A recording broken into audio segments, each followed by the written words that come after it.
Hello friends, welcome back to my YouTube channel. आज हम देखेंगे स्पेक्ट्रोस्कोपी का सेकंड टॉपिक लेके आए हैं, पिछले वीडियो से आगे वाला है ना। Determination of rotation energy of diatomic and polyatomic molecule. देखिए यहाँ पर डाई एटॉमिक मॉलिक्यूल का अलग एनर्जी लेवल होता है, पॉली एटॉमिक का अलग अलग होता है। ठीक है, तो पहले मैं आपको डाई एटॉमिक मॉलिक्यूल का एनर्जी लेवल बताता हूँ। ठीक है, एनर्जी लेवल को समझने से पहले आप रिजिड रोटेटर के बारे में जान लो। रिजिड रोटर क्या होता है? ऐसा मॉलिक्यूल जो लाइनर हो, है ना, दो दो एटम से मिलकर बना हो। डायटोमिक मॉलिक्यूल होता क्या है वो देख लो आप। ठीक है, तो चैनल में अगर आप हो तो पहले चैनल को सब्सक्राइब कर लो, इस तरह का वीडियो आपको आगे भी मिलेगा। ठीक है, अब वीडियो पसंद आएगा तो आप लाइक कर लेना। ठीक है, तो डायटोमिक मॉलिक्यूल होता क्या है?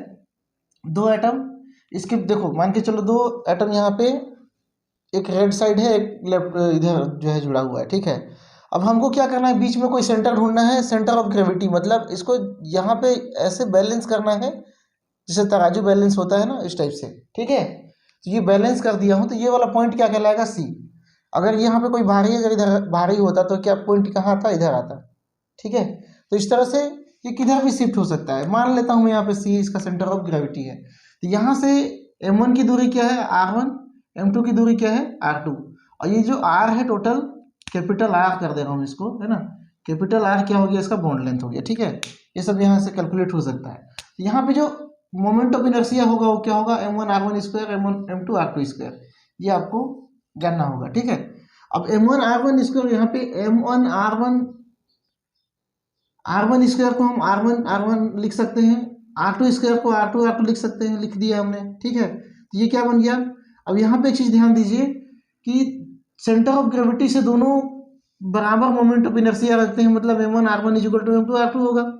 ठीक है, सेंटर ऑफ ग्रेविटी से दोनों के दोनों क्या है? बराबर दूरी, दूरी नहीं, बराबर वजन में है, बराबर मोमेंट ऑफ इनर्शिया रखते हैं, तो ये क्या हो जाएगा? बराबर हो जाएगा। Equation first.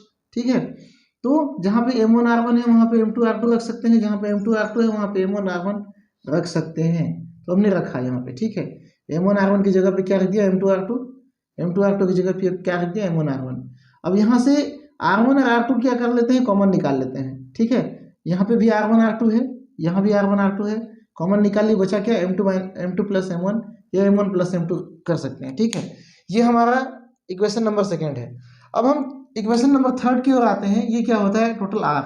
अगर मैं R2 का मान निकालना चाहूँ तो टोटल R में से मैं R1 घटा दूंगा, सीधा सीधा। R2 का वैल्यू निकालना चाहूँ तो मैं R में से R1 घटा दूंगा, तो क्या निकलेगा? R2 निकलेगा।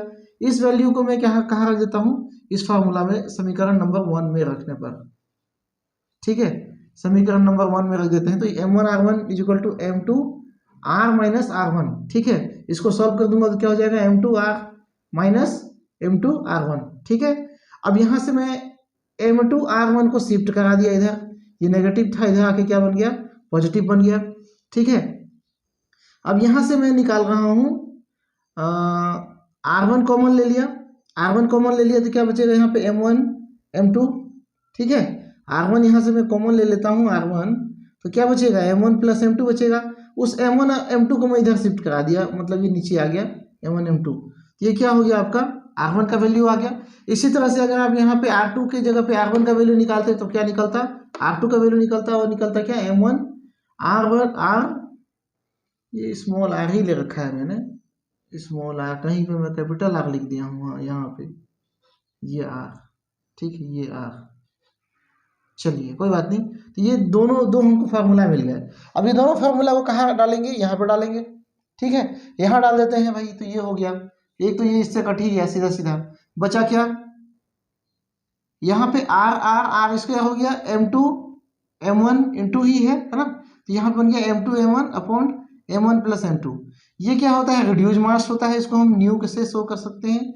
ये रिड्यूस मास हो सकता है, होता है ना, रिड्यूस मास, इसको न्यू से शो कर दिया, न्यू r स्क्वायर क्या हो गया? मोमेंट ऑफ इनर्शिया टोटल हो गया। तो ये शॉर्ट में मैं आपको बता दिया, आपने बीएससी में पढ़ा होगा। ठीक है, यहाँ तक आपने क्या किया होगा? बीएससी में पढ़ा होगा। अब मैं आपको बताता हूँ डाई एटॉमिक मॉलिक्यूल का रोटेशनल एनर्जी लेवल कैसा होता है। ठीक है, तो यहाँ पे हमने एनर्जी लेवल जूल में लिखा है, E equal to h square 8 pi I, I यहाँ मोमेंट ऑफ इनर्शिया है, इंटू जे प्लस 1, ये फार्मूला आपको याद करना पड़ेगा। ये किस में है? जूल में है।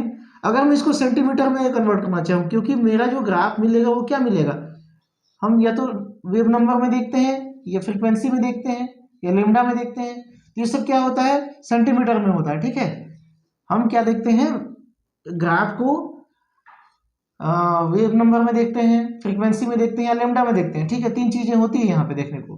ठीक है, और ये सब क्या होता है? सेंटीमीटर में इसका मेजरमेंट होता है। सेंटीमीटर में इसको हमको चेंज करना पड़ेगा। ठीक है, तो एक फार्मूला है is equal to H nu, ये आप सब जानते होंगे, है ना, फेमस फार्मूला है। न्यू की वैल्यू निकालेंगे तो क्या हो जाएगा? C by lambda. मतलब सी बाई लेमडा मतलब क्या है? सी लाइट ऑफ स्पीड, और लेमडा से डिवाइड करेंगे तो हमको क्या निकल के आएगा? उसकी फ्रीक्वेंसी निकल के आएगी। ये भी आपको मालूम होगा, डी ब्रोगली इक्वेशन आपने पढ़ा होगा फर्स्ट ईयर में। ठीक है, इस वैल्यू को हम यहाँ पे लेमडा न्यू की जगह में पुट कर दिए तो सी बाई लेमडा। एच सी को मैं इधर शिफ्ट करूँ तो क्या बन जाएगा? 1 by lambda is equal to E upon H C. मतलब ई को अगर मुझे एच सी बनाना पड़ेगा तो वो क्या निकल जाएगा? E Z epsilon Z. ये आपका रोटेशनल एनर्जी लेवल को बताता है। तो इसको इस तरह से बनाने के लिए हम क्या करना पड़ेगा? इसमें हमको क्या करना पड़ेगा? एच न्यू से दो क्या है, एच सी से डिवाइड करना पड़ेगा दोनों साइड को, बोथ ऑफ साइड। ठीक है, तो यहाँ पे लिख दो both of side equation number 1 H C से डिवाइड करने पर। अच्छा, यहाँ नहीं, यहाँ लिखना है, यहाँ लिखना है। ठीक है, इसको आप यहाँ लिखो। ठीक है, तो एच सी से डिवाइड कर रहे हैं तो ई अपॉन एच सी हो गया, H square upon 8 pi I H C. तो यहाँ पे एक एच और यहाँ का एक एच कट गया, एक एच अभी बचा है तो यहाँ पे लिखा मैंने। ये क्या बन गया? Epsilon Z. बाकी तो एज इट इज रहेगा 8 पाई आई। ये सी कैपिटल है, इधर इसके इंटू में है। कई लोग क्या लिखते हैं? आई सी लिख देते हैं, ऐसा नहीं, ये क्या है? आई इंटू सी है। ठीक है, ये आई इंटू सी है। ये इसकी वैल्यू टोटल, हम इसको हम एक कांस्टेंट मान लेते हैं। क्यों?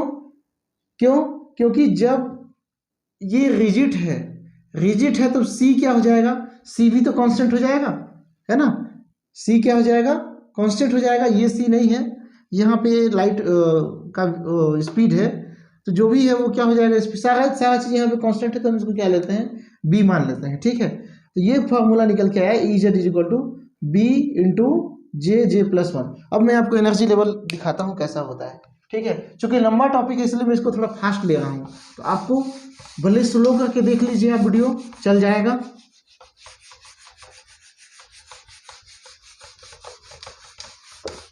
देखिए, इससे पहले वाले वीडियो में मैं क्या बताया हूँ आपको? एटॉमिक जो मॉलिक्यूल है उसका टाइप बताया हूँ according to rotation.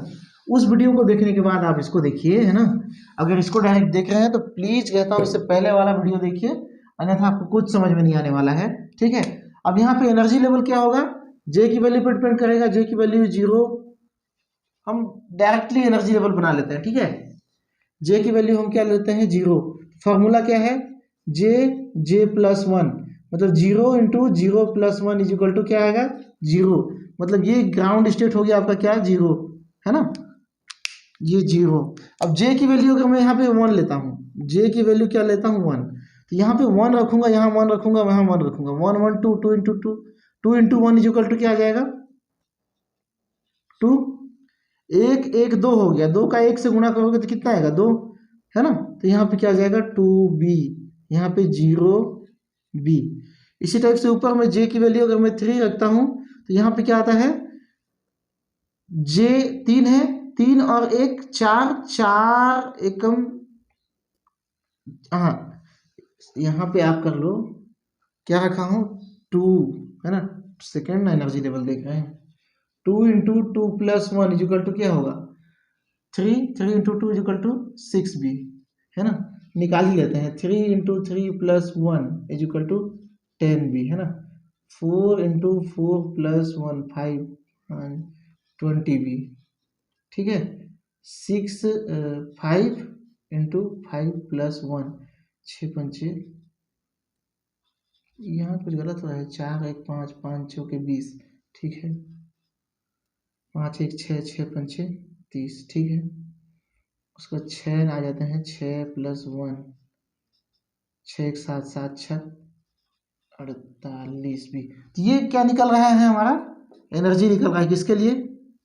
J is equal to 3, J is equal to 4, J is equal to 5, J is equal to 6 तक हमने निकाला है। ठीक है, कितना कितना है भाई यहाँ पे देख के बताओ जरा सा। ये तो 2 था, 6 भी, 10 भी, 20 भी, 30 भी, उसके बाद में क्या है 2, ये 10, ये 4, ये 5, ये 6 है ना, ये हो जाएगा आपका 48 भी।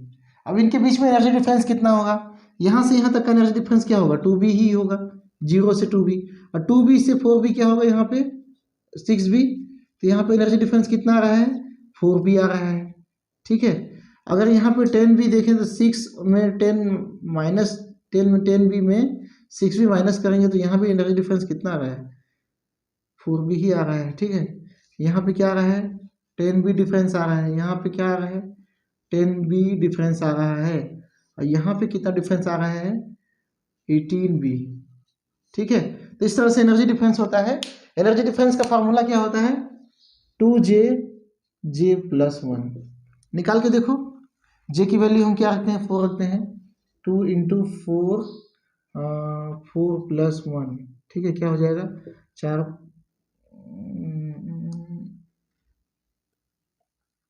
फार्मूला कुछ और है क्या,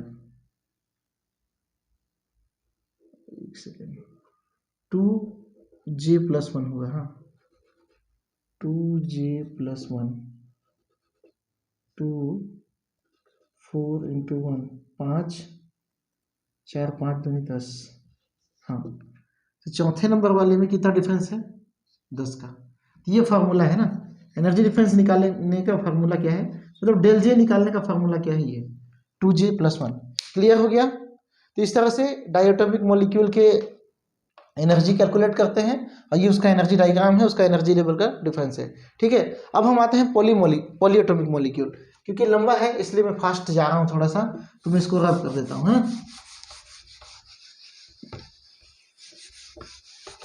आई थिंक पॉज कर देता हूँ। ओके, तो अब हम देखते हैं पॉलीएटॉमिक मॉलिक्यूल के लिए। ठीक है, थोड़ा सा ध्यान से समझिएगा। जो लाइनर मॉलिक्यूल होते हैं जैसे कि OCS, ये लाइनर है ना, लीनियर है, मतलब इनकी एनर्जी क्या होगी डायटोमिक मॉलिक्यूल की जैसे ही होगी। मतलब एनर्जी क्या आएगी BJ प्लस 1। मैं इसके लिए डिराइव नहीं करूंगा, जैसे मैंने डायटोमिक के लिए डिराइव किया उसी टाइप से ये भी होगा। अब चूंकि हमको अब यहाँ पे 3 एटम है या 4 एटम है 5 एटम है, तो हमको क्या करना पड़ेगा 3D एक्सिस देखना पड़ेगा XYZ। ठीक है, तो यहाँ पे मोमेंट ऑफ इनर्शिया क्या होगा XYZ अलग अलग डायरेक्शन में अलग अलग होगा। ठीक है, तो अगर हम लाइनर मॉलिक्यूल की बात करें तो ये क्या होता है, हमने देखा है पिछले वीडियो में, IA not equal to IB and IC, IB and IC equal होता है। जैसे कि ये मान के चलो मोमेंट ऑफ इनर्शिया है, मैं यहाँ एक्स एक्सिस में कोई एक्सिस डाल रहा हूँ। ठीक है, यहाँ पे अगर मैं इसको रोटेट करा रहा हूँ तो कोई मॉलिक्यूल अपना पोजीशन चेंज नहीं कर रहा है, मतलब IA क्या है 0 हो गया। ठीक है, 0 एकदम 0 तो नहीं होता लेकिन नगण्य है, मतलब 0 मान लेते हैं। ठीक है, लेकिन जैसे हम यहाँ से एक्सिस डालते हैं तो ये रोटेशन ऐसे करेगा। ठीक है, ये Y एक्सिस डाला मैंने तो रोटेशन ऐसे कर रहा है, अगर X एक्सिस डालता हूँ तो रोटेशन कैसे करेगा, ऐसे करेगा। मतलब यहाँ पे B और C क्या हो जाएगा, X एक्सिस और Y एक्सिस के लिए क्या हो जाएगा, बराबर हो जाएगा। ठीक है, अब IA इज इक्वल टू यहाँ पे क्या हो गया 0। ठीक है, इतना समझ में आ गया है। अब देखते हैं दूसरा, इसका डिजेनरेसी क्या होगा, तो 2J प्लस 1 होगा, है ना। स्पेक्ट्रा क्या आएगा, सेम आएगा, कैसे डायटोमिक मॉलिक्यूल जैसा ही, डायटोमिक मॉलिक्यूल जैसा ही।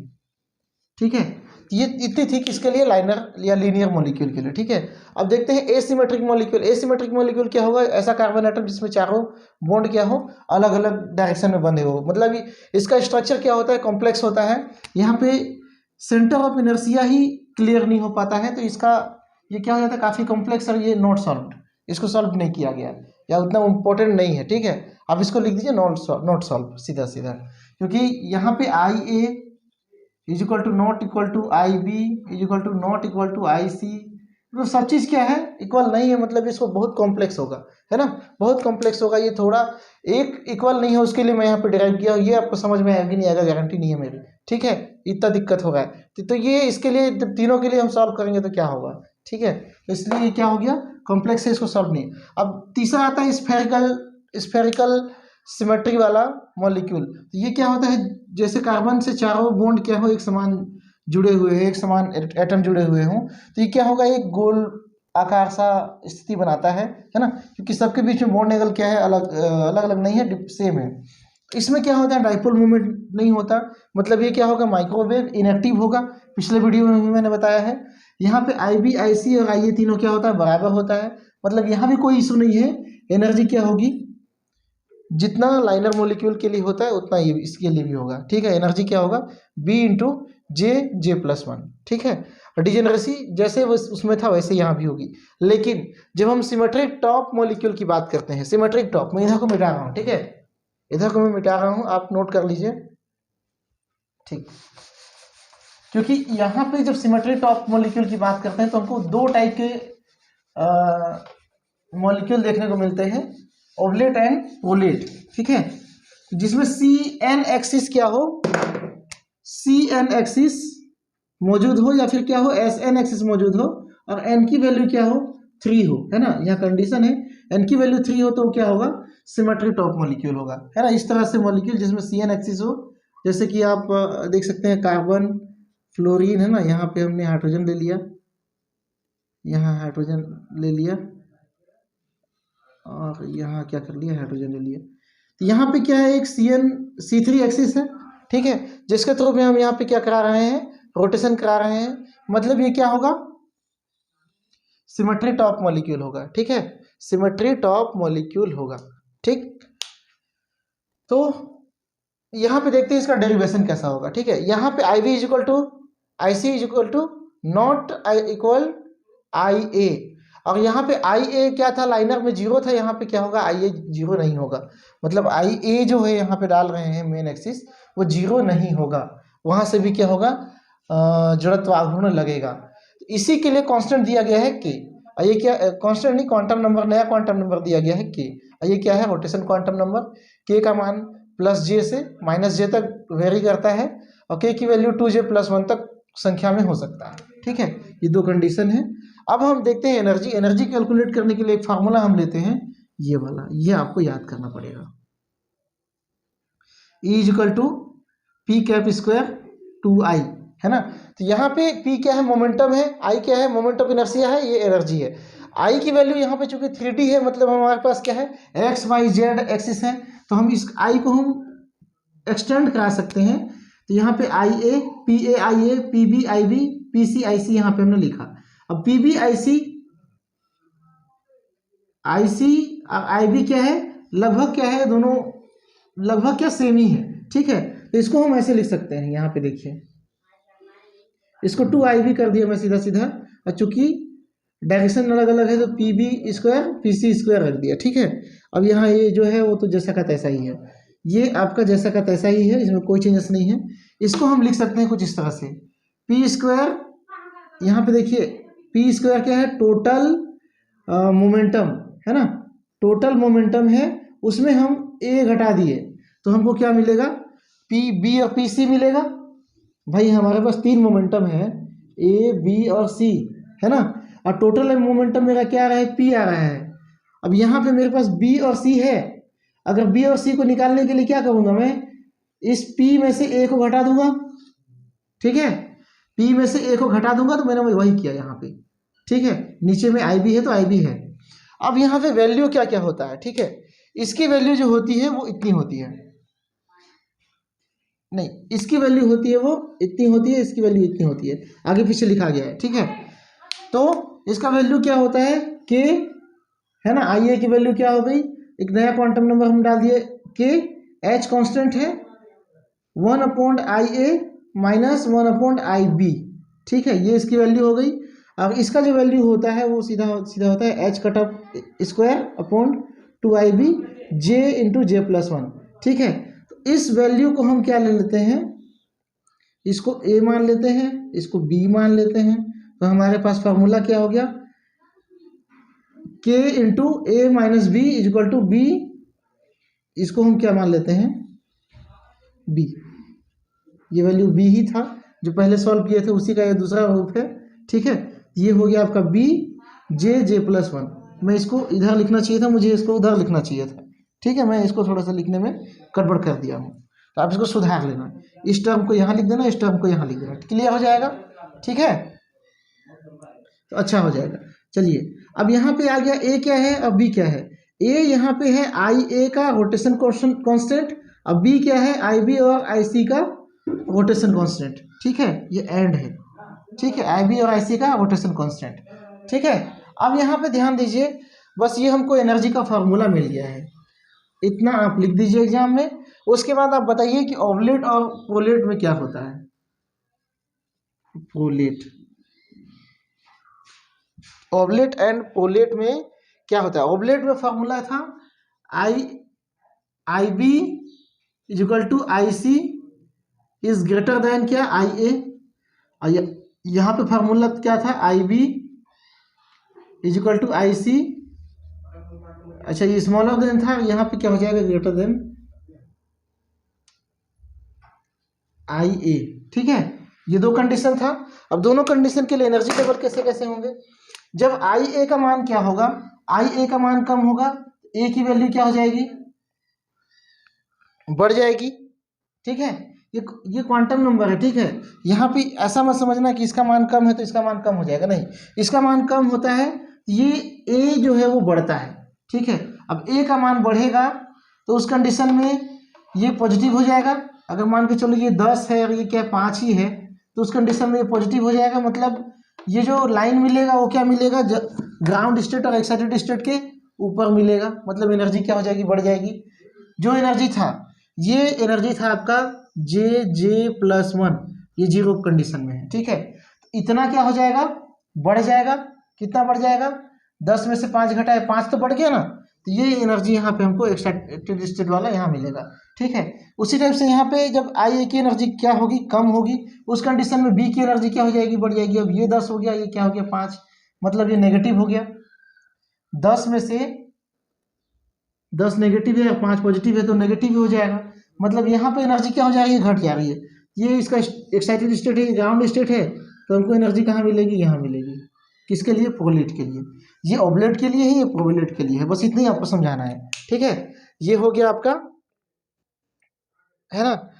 अब जब यहाँ पे सिलेक्शन रूल की बात आती है, तो सिलेक्शन रूल आपने पढ़ा ही है, del J is equal to +-1। ये पूरे के पूरे रोटेशनल क्वांटम नंबर में, रोटेशनल स्पेक्ट्रोस्कोपी में अप्लाई होगा, ये कहीं चेंज नहीं होता है। ठीक है, तो ये रही आपकी डायटोमिक एंड पॉलीएटॉमिक मॉलिक्यूल का एनर्जी लेवल और उसका डेफिनेशन। ठीक है, तो आप बस इस डेरिवेशन को ये याद कर लिए, 1 step 2 step 3 step 4 step 5 step, 5 step आपको याद कर लेना है। बोले लिख लिख के याद करो, कुछ भी करो, एग्जाम का टाइम है। अब समझ में आए तो भी ठीक है, समझ में ना आए तो भी ठीक है, लेकिन आपको क्या करना पड़ेगा, याद तो करना पड़ेगा। ठीक है, तो ये हो गए सारे के सारे एनर्जी लेवल। चैनल में बने रहने के लिए बहुत बहुत धन्यवाद, और आप सभी का दिन शुभ हो और एग्जाम के लिए बेस्ट ऑफ लक।